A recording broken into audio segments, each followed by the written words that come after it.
boulder that we need to move, and we've got to move it over there. And the hardest part is getting it rolling in the first place. Then it's all of our job to keep it rolling. But what we're doing with these first projects that are so hard is we're finding out what's hard about them so that we can systematically go and try to make things easier. So as a city, we're going to continue supporting these projects. We were a small amount of the financing, which is probably how that should work if we're going to get to scale. But we can fill gaps.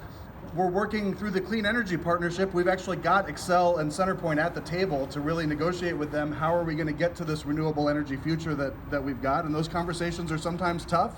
But we are moving things in the right direction. And we actually had the first kind of a history-making meeting where we actually had the Public Utilities Commission come and have their meeting at Minneapolis City Hall. So we could talk to them about this city's 100% renewable vision and how we're getting there, and talk to them about the barriers that this project ran into and the things that made this such a puzzle to put together, to try to make it easier, to make the math work for these projects so that we can get more of them going.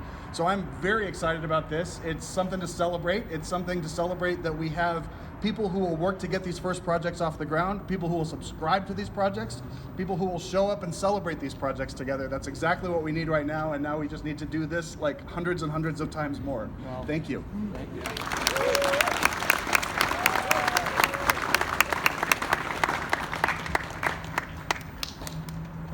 All right, thank you. My name is Julia Nerbonne, and I'm the Executive Director of Minnesota Interfaith Power Light.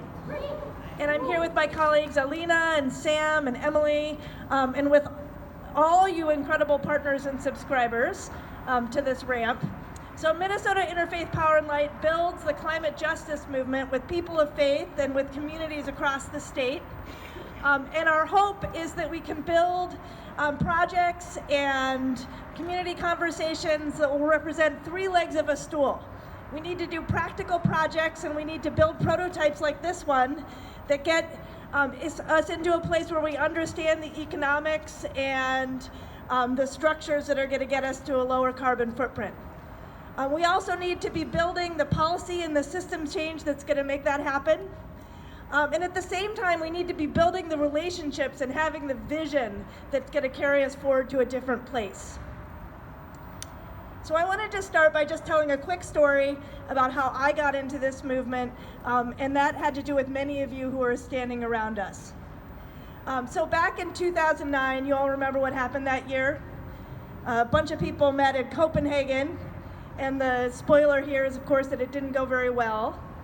But at that time, I was teaching at the University of Minnesota and at Hecua, and we had a group of students who were very involved in spreading the word about the hope of Copenhagen. And so we were planning watch parties and gathering at the Capitol, et cetera, et cetera.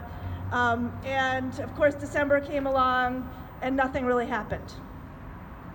So I'm going to be honest here, I was depressed, pretty deeply depressed for a while. I didn't really know what to do with myself. I felt like I had lied to my students about the power of international governments taking action. I had a 2-year-old and a 6-year-old at home, so I was busy all day working with children and with students, but it was hard to get out of bed. And I know there's probably some of you who have been there as well. It's really hard to look at the world that we're living in and the climate disruption that's happening all around us and be able to feel like things are going to be all right.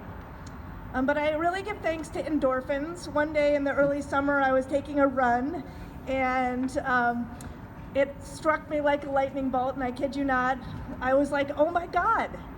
And this is so funny because it's so obvious. I was like, if we're going to solve this problem, it's going to actually be up to all of us.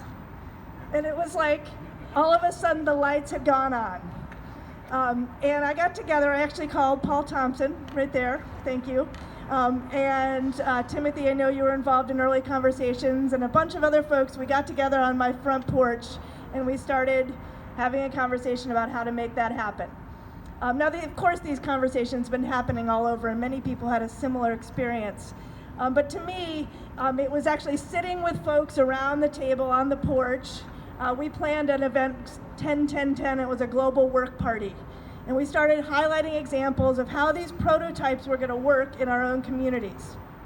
So anyway, fast forward to 2013. A bunch of us were down at the state capitol lobbying for this massive community solar legislation that made all of this possible. We got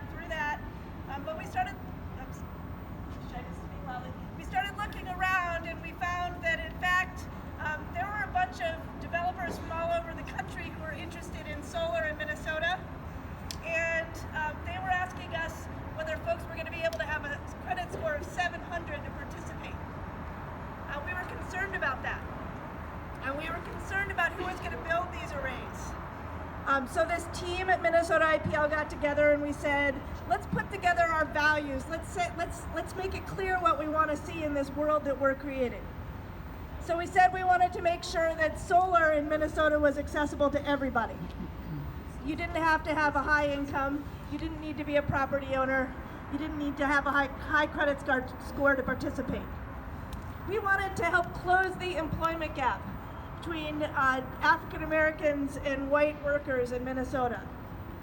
We wanted to see solar that was cooperatively, democratically controlled and owned. So we set about finding a bunch of partners. Timothy and Cooperative Energy Futures, all of you were on the ground starting to dream about this as well. And ultimately, we formed a group called the Just Solar Coalition.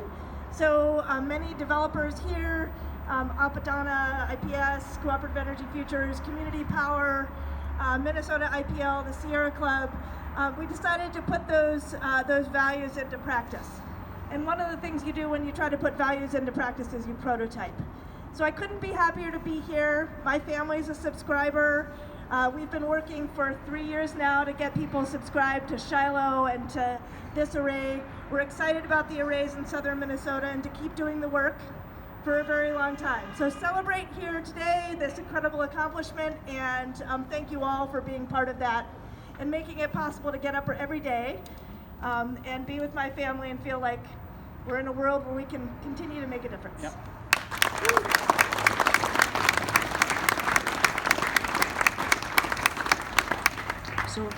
So we're almost done here. What we're going to do in just a moment, after I ask you to do one more quick share, is Bruce, you ready? Yep. So after we break, you're going to have an opportunity to go with Bruce, probably in groups of about 30 or 40, on just tours of the system and ask questions about the system. We'll also be hanging out here for anyone who's not on a tour. If you have questions or just want to discuss things, we can answer questions that you'll have. But before we break, I wanted to do two things. First, I wanted to share a bunch of thank yous. You've heard from some of the people I want to thank, but number one, to MnDOT as the host of this site for being willing to, I think, go way out on a limb and try something completely new, which is challenging to do quickly as a major state agency. So the leadership that MnDOT has shown has been really incredible with that.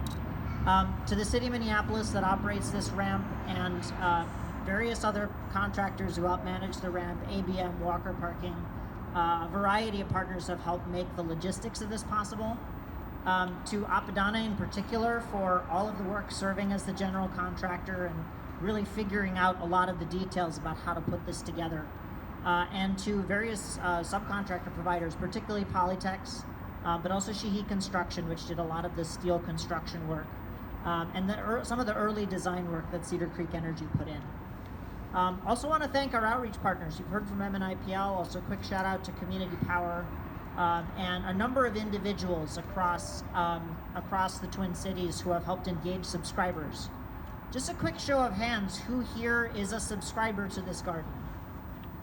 Okay, so you can get a good sense of just the subset of folks who have come today, who are part of receiving the benefits from the power in the system. And there's a lot more folks. We have about 170 subscribers to this project, including many who couldn't join us here today. So thank you to all the subscribers. And then just throughout this whole process, we've had so many community leaders, individuals, more names than I can recount here, who have provided advice, relationships, connections. This really is a movement project. It is a project by so many different people coming together to make this happen. So thank you all. To close us out, I wanted you to, again, you could find the same person you talked to before or somebody new. Again, somebody that you don't know super well. And I'd like you to do a couple of things. Talk about one thing that you learned or that surprised you today. Talk about one question you have. You could use this as a question you ask on the tour or in the question and answer session we'll have after. But just think about a question that you have. And then anything you would like to do to bring projects like this to your community going forward. Okay?